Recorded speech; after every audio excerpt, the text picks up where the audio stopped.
jauh dengan saya, wahai Bilal? Apa nggak rindu, nggak pengen ziarah ke saya? Maka bangun daripada tidur, Bilal itu merasa sedih, nangis, rindu kepada Rasulullah SAW. Nggak pakai banyak melakukan apapun, Bilal Ibn Rabah langsung ambil tunggangannya, pergi menuju ke Madinahnya Rasulullah SAW. Sampai di Madinah, yang dituju oleh Bilal Ibn Rabah, kuburnya Nabi. Beliau berziarah, beliau menangis, meluapkan kerinduannya kepada Rasulullah SAW. Gak lama setelah ziarah, Bilal Ibn Rabah didatangi oleh kedua cucunya Nabi Muhammad, Al-Hasan dan Husain, yang saat itu masih kecil. Bilal setelah wafatnya Nabi Muhammad gak pernah lagi memandangkan azan. Jadi setelah wafatnya Nabi, Madinah gak lagi dengar suara azannya Bilal. Maka Al-Hasan dan Husain yang masih kecil itu berkata kepada Bilal, Bilal, maukah engkau berazan seperti dahulu kau berazan di zaman kakek kami waktu masih hidup? Karena yang minta Al-Hasan dan Husain, Bilal gak berani nolak.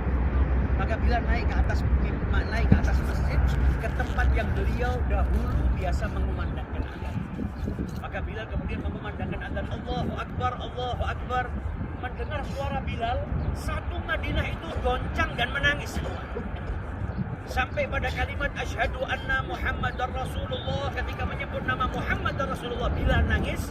Satu kota Madinah semuanya menangis. Orang-orang keluar dari rumahnya seraya bertanya, Abu Ifat Rasulullah, apakah Nabi dihidupkan lagi oleh Allah Ta'ala?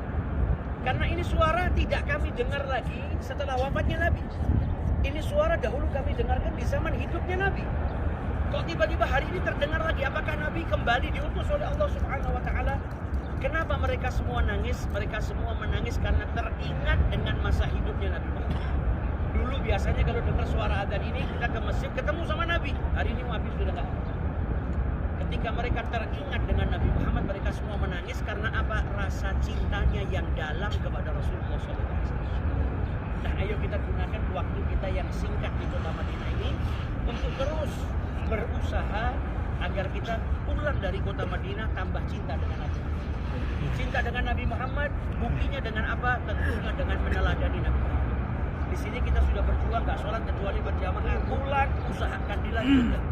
Belum bisa di masjid, minimal di rumah sama keluarganya sholat berjamaah. Di sini kita sudah mulai pakai qobliyah, pakai ba'diyah, pulang ke Indonesia. Buktikan cinta kita kepada Nabi Muhammad dengan apa? Kita laksanakan sholat rawatib, qobliyah, ba'diyah. Yang di sini sudah biasa istiqomah sholat duha, maka kita istiqomahkan juga pulang melaksanakan sholat duha. Yang mungkin malamnya sudah mungkin sholat witir, kita lanjutkan pulang ke Indonesia juga laksanakan sholat witir. Jadi kita dituntut untuk membuktikan cinta kepada Allah dengan mengikuti Nabi. Orang yang cinta dengan Nabi Muhammad berarti orang yang meneladani dan mengikuti sunnahnya Nabi Muhammad Sallallahu Alaihi Wasallam. Kalau kita pulang ke sini tambah cinta sama Nabi. Amin. Pulang ke sini kita bisa mengikuti sunnah-sunnahnya Nabi. Kita pulang dari sini tambah taat kepada Allah Subhanahu Wa Taala, tambah cinta kepada Allah Subhanahu Wa Taala, dan insya Allah pulang dari sini bawa berkah yang berlimpah. Berkah itu bukan hanya untuk diri kita, insya Allah pulang keluarga kita dirubah sama Allah Ta'ala. Yang belum taat jadi tambah taat, yang punya anak jadikan anaknya saleh. Insya Allah berkah ziarah kepada Nabi Muhammad SAW. Yang belum punya keturunan diberikan keturunan. Amin.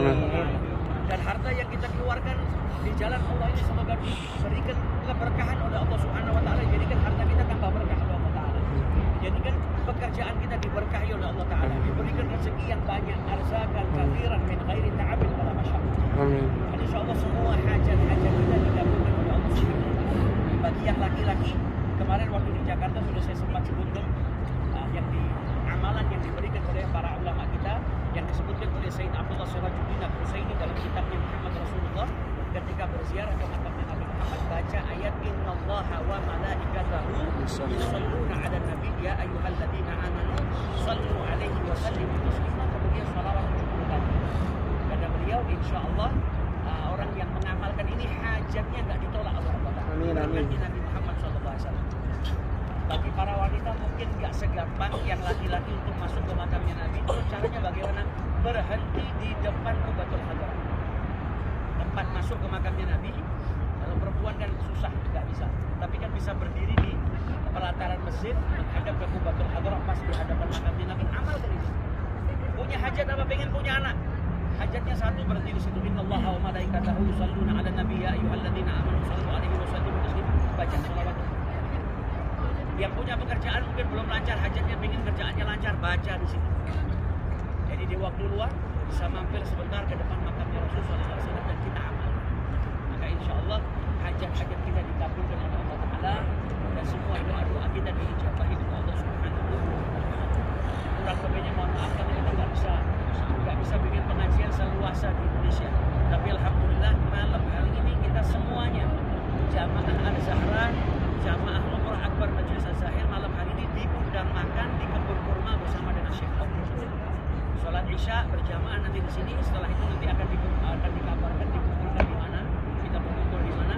Bersama-sama kita menuju ke kebun kurma milik salah seorang kerabat Syekh Aun di sana.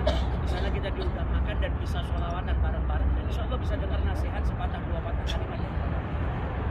Dan besok hari Jumat kita sholat Jumat di sini. Besok ada agenda, ada peringatan 1 abad NU, yaitu ada sholawatan bersama Majelis Az-Zahir. Tapi karena ini di luar agenda travel, maka dari pihak travel tidak menyediakan transportasi. Tapi kalau ada yang mau ikut diperbolehkan. Tapi acaranya agak jauh, acaranya di Kota Jeddah.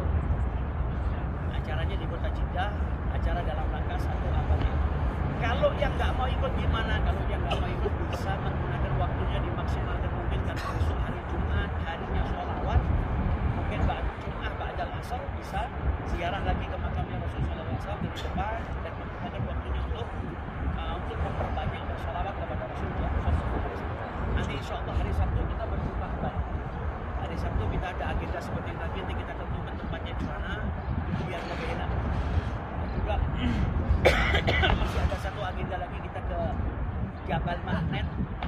Jabal Mahnet nanti ini kita bisa bukan hanya sekedar main-main, tapi di Jabal Mahnet kita bisa kumpul juga seperti ini, mungkin tempatnya lebih luasa dan mungkin kita bisa sholawatan bareng di sana untuk kita bisa ngaji sedikit daripada sejarah hidupnya Nabi Muhammad Sallallahu Alaihi Wasallam.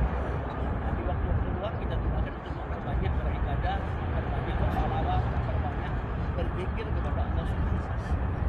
Kurang lebihnya mohon maaf. Di sini kalau dari pihak travel juga saya mewakili dari pihak travel, kalau ada pelayanan yang kurang, minta maaf yang sebesar-besarnya. Karena memang terjadi ada sesuatu miskomunikasi lah dari pihak travel Indonesia dengan pihak travel yang sini, sehingga mungkin ada keterlambatan, atau tempatnya kurang nyaman dan lain sebagainya. Tidak perlu maaf yang sebesar-besarnya. Kita berharap semoga setiap amal ibadah, ketaatan yang kita lakukan di sini mendapatkan ganjaran yang berlimpah dari Allah Subhanahu wa Ta'ala. Amin. Semoga hajat-hajat kita dikabulkan oleh Allah Subhanahu wa Ta'ala. Amin. Ya Rabbal Alamin. Wallahul muwaffiq ila aqwamit thoriq.